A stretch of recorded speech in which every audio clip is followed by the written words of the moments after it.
नमस्कार मंडळी, स्वागत आहे तुमचं स्टार्ट विथ शुभांगीमध्ये. फ्रेंड्स, आज आपण बनवतो आहे मस्त असे अगदी युनिक पद्धतीने, वेगळ्या पद्धतीने भरली वांगी करणार आहोत. तुम्ही बरेचसे प्रकार वांग्याचे बघितले असतील, पण ही पद्धत नक्कीच पाहिली नसेल. तर चला लगेचच रेसिपीला सुरुवात करूया.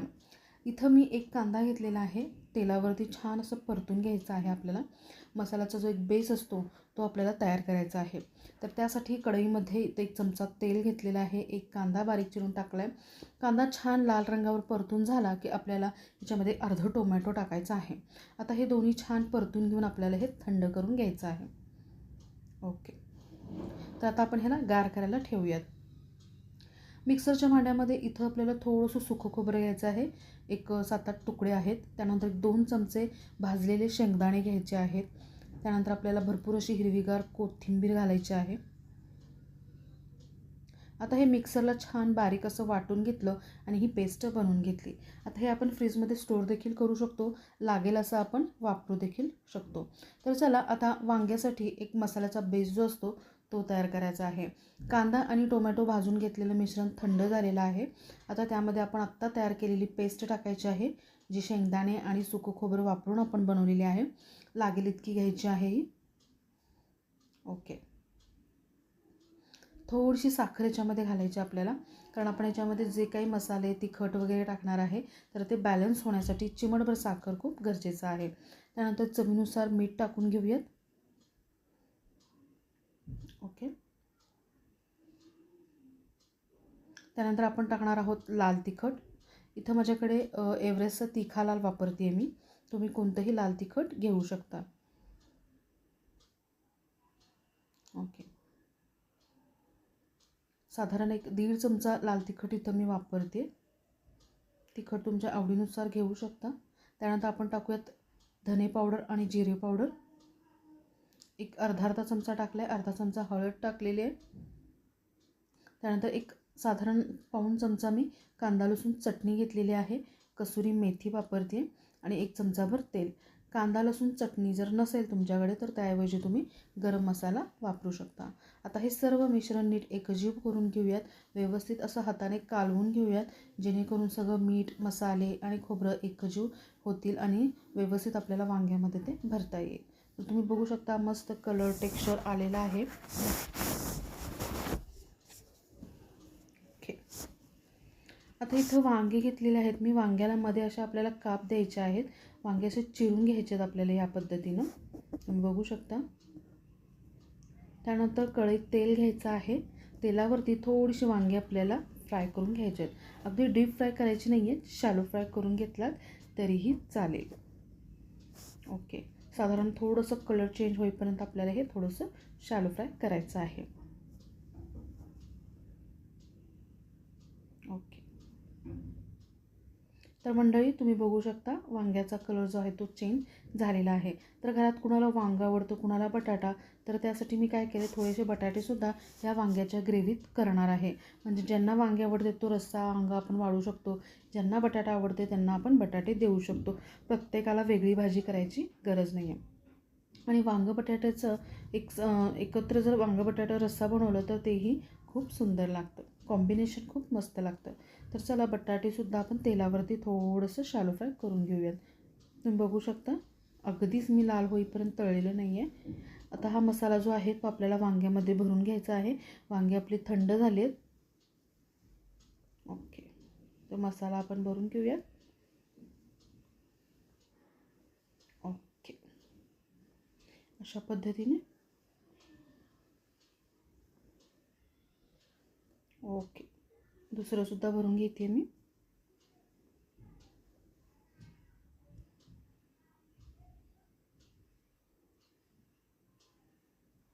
मस्त.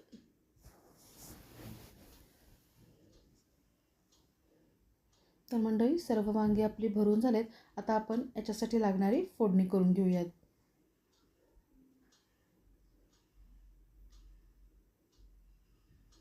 फोडणीसाठी इथं मी कढई घेतलेलं आहे.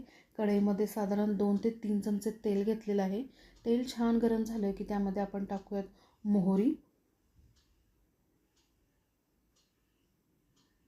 मोहरी छान तडतडून घ्यायची आहे. फोडणी अगदी खमंग बसली पाहिजे. मोहरी घालताच आपण पुढची क्रिया करायची नाही आहे. छान तडतडली की भाजीला एक वेगळा टेस्ट, वेगळीच चव येते. त्यानंतर टाकूयात जिरं. मोहरी छान चटकल्यावर मगच जिरं टाकायचे. जिरंसुद्धा आता छान चटकले. आता टाकूयात हिंग चिमटभर.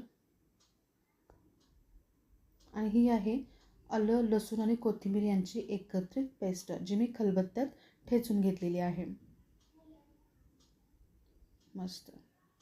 तर ह्याला थोडंसं एक साधारण अर्धा मिनिट परतूयात, याचा कच्चेपणा जाई इथपर्यंत.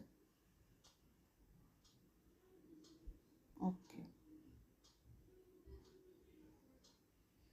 ठीक आहे. आता हे छान परतून झालेलं फ्रेंड्स, याचा कच्चेपणा गेलेला आहे, खमंग असं सुटलेलं आहे. आता आपण याच्यामध्ये वांगी ॲड करूयात. ओके, वांगी ऑलरेडी आपण तेलात परतून घेतलेली आहेत. आपल्याला फक्त हे लसूण वगैरे आहे त्याच्यामध्येच फक्त कोट करायचं आहे. त्यानंतर जे बटाटे तळून घेतले ते सुद्धा आपण याच्यामध्ये ॲड करूयात. सर्व नीट मिक्स करून घेऊयात. मसाला जो उरलेला आहे तो सुद्धा आपण टाकूयात. सर्व नीट हलक्या हाताने एकजीव करूयात.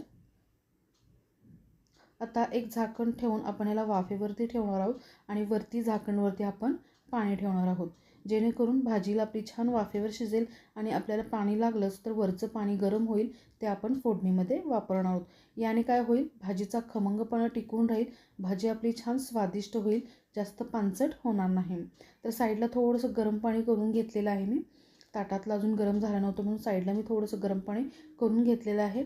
आता ग्रेव्ही, रस्सा, थिकनेस तुम्हाला कसा हवा तसं त्यानुसार तुम्ही पाणी घालायचं आहे. तुम्हाला सुक्कं आवडत असेल तर तुम्ही सुक्कं बनवा, थोडीशी ग्रेव्ही आवडत असेल तर तुम्ही ग्रेव्ही बनवू शकता. आता हे सर्व नीट मिक्स करून घेऊयात गरम पाण्यामध्ये. परफेक्ट.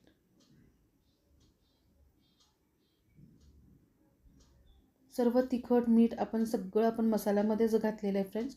आपल्याला बाकी आता वरून काही घालायची गरज नाही आहे. आता झाकण लावून साधारण एक 5 ते 8 मिनटं आपण वाफेवरती वांगी छान शिजवून घेऊयात. तर तुम्ही बघू शकता फ्रेंड्स, मस्त भाजीला आपला तवंग आलेला आहे. वांगी परफेक्ट शिजलेत. जास्त मला ग्रेव्ही थिकनेस नको आहे, थोडंसं मी पाणी घालते. तुम्ही बघू शकता, म्हणजे भाताबरोबर, भाकरीबरोबर अगदी सुंदर लागते. जास्त जर सुक्की केली तर एवढी खास लागत नाही, त्यामुळे वांग्याला थोडासा रस्सा आपल्याला ठेवायचा आहे. तर चमच्याच्या साह्याने मी बघते वांगी छान शिजलेत. बटाटे पण बघूयात, बटाटेसुद्धा छान आपले शिजलेले आहेत. भाजी आपली तयार आहे.